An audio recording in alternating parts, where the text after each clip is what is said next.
नमस्कार, आप देख रहे हैं दैनिक साथी हरियाणा। साथियों, हरियाणा में क्राइम के आंकड़ों को लेकर भाजपा सरकार को घेरने वाले कांग्रेस नेताओं, खासकर राज्यसभा सांसद रणदीप सुरजेवाला पर भाजपा के राष्ट्रीय प्रवक्ता राजीव जेटली ने कड़ा पलटवार किया है। जेटली ने कहा कि ऐसे आरोप लगाकर सुरजेवाला पूर्व सीएम भूपेंद्र सिंह हुड्डा से बदला ले रहे हैं। जेटली ने आरोप लगाते हुए कहा, हुड्डा के कार्यकाल में गैंगस्टरों का बोलबाला था। पूर्व की सरकारों में गैंगस्टरों को सरकारी संरक्षण प्राप्त था। जब हरियाणा में मनोहर लाल के नेतृत्व में सरकार बनी, गैंगस्टरों का सफाया किया गया। मुख्यमंत्री नायब सैनी के नेतृत्व में गुंडों और गैंगस्टरों का एनकाउंटर किया जा रहा है। जेटली ने कहा कि हरियाणा की जनता ने एक ऐसा मुख्यमंत्री दिया है जो मुस्कुराता हुआ लोगों के बीच पहुंचता है, पर रणदीप सुरजेवाला को यह बात हजम नहीं हो रही है। जेटली ने आरोप लगाते हुए कहा कि भूपेंद्र हुड्डा आंकड़ों की बात करते हैं। 2012 से 14 के आंकड़े बताते हैं कि सबसे ज्यादा हत्याएं और लूट हरियाणा में हुई। रणदीप सुरजेवाला की दुश्मनी सीधे सीधे भूपेंद्र सिंह हुड्डा से है। उनको उनके खिलाफ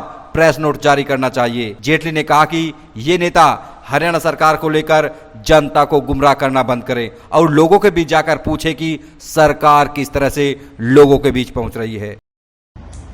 कई बार ऐसा लगता है कि सुरजेवाला साहब को कोई हुड्डा साहब से बदला लेना है और वो बदला लेने के लिए मौके ढूंढते हैं, और आज भी उन्होंने उस मौके को चूका नहीं है। आज देखिए, सुरजेवाला साहब जिन बातों का उल्लेख कर रहे थे अपनी प्रेस वार्ता के अंदर, वो सभी की सभी कहीं ना कहीं कांग्रेस पार्टी से जुड़ी हुई थी। उन्होंने कहा कि कुछ गैंगस्टर्स के नाम लिए उन्होंने, और कुछ गैंगस्टर के वो भूल भी गए होंगे शायद लेने। तो आज हम ऐसा करते हैं कि उन गैंगस्टर के भी नाम लेते हैं जिनको शायद वो कहीं ना कहीं प्रेस वार्ता में भूल गए। इसके अलावा भी कुछ गैंगस्टर हैं, संदीप गडोली, सतीश कठुरिया, दीपक पहलवान, मनोज भाटी, करमवीर बधाना, अनिल ढिल्लो। ये सब वो गैंगस्टर हैं जिन्होंने हरियाणा के अंदर भरपूर बर्बादी मचाई, जिनका बहुत बड़ा योगदान था हरियाणा के अंदर फिरौती के लिए, हत्याओं के लिए। और ये वो गैंगस्टर हैं जिन्होंने बार बार ये क्लेम किया कि मौजूदा सरकार, मतलब हुड्डा साहब की जो सरकार है, उसका संरक्षण इनको प्राप्त है, तो कोई उनके खिलाफ पुलिस भी कार्यवाही नहीं कर सकती। और उस वक्त की विपक्ष की पार्टियों ने भी इस बात को बार बार उठाया कि पुलिस का संरक्षण और सरकारी संरक्षण के चलते ये गैंगस्टर सक्रिय हैं। बड़ी दिलचस्प बात मैं आपको बताना चाहता हूं कि आज एआई का युग है। अगर आप एआई में भी जाकर के एक कंपैरिजन डालें कि पूर्व की सरकार, जो मतलब हुड्डा साहब की, मतलब सुरजेवाला साहब की सरकार को अगर मनोहर लाल जी की सरकार और नायब जी की सरकार के साथ कंपेयर किया जाए तो आप कैसी तुलना करेंगे?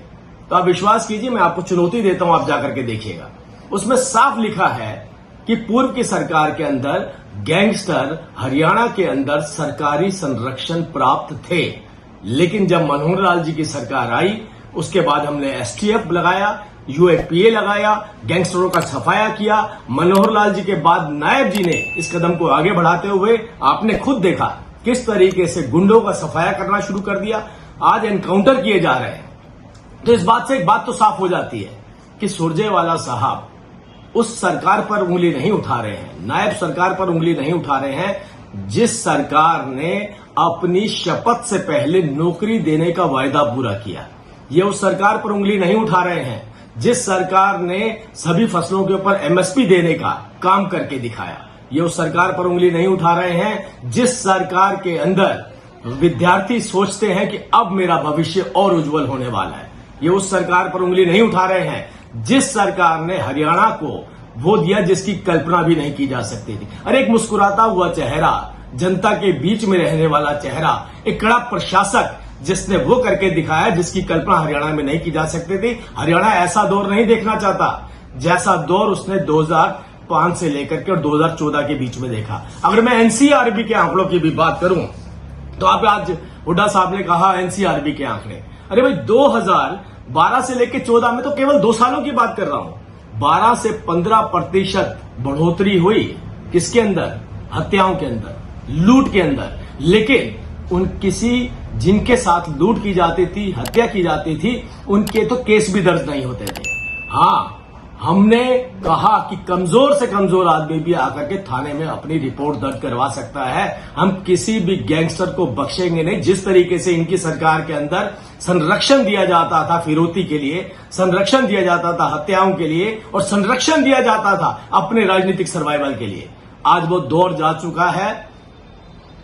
सुरजेवाला साहब, आपकी दुश्मनी हुड्डा साहब के साथ है। आप प्रेस वार्ता की जगह सीधा सीधा एक प्रेस नोट जारी करिए और बताइए कि किस तरीके से हरियाणा के हालात थे और कैसे हालात आज बन चुके हैं। आपकी आपसी रंजिश के चलते आप हमारी सरकार को मत उजागर कीजिए। हमारी सरकार का नाम लेना है तो हमारी पॉजिटिविटी के साथ लीजिए, हमारी विशेषताओं के साथ लीजिए। उन बच्चों से जाकर के पूछिए जिन्हें नौकरी मिली है, उन महिलाओं से जाकर के पूछिए जिनके घर पर उनके अधिकार पहुंच रहे हैं, उस व्यापारी से जाकर के पूछिए जिसे पता है कि सरकार के पास जाऊंगा, अगर मुझे कोई किसी तरीके की धमकी मिलती है तो अगले दिन उस व्यक्ति का एनकाउंटर किया जाएगा। वो लोग आपको बेहतर जवाब दे पाएंगे। आपकी आपसी लड़ाई आप आपस में निपटिए। भारतीय जनता पार्टी की ईमानदार, पारदर्शी और मुस्कुराते हुए चेहरे वाली सरकार के ऊपर उंगली उठाना बंद करिए।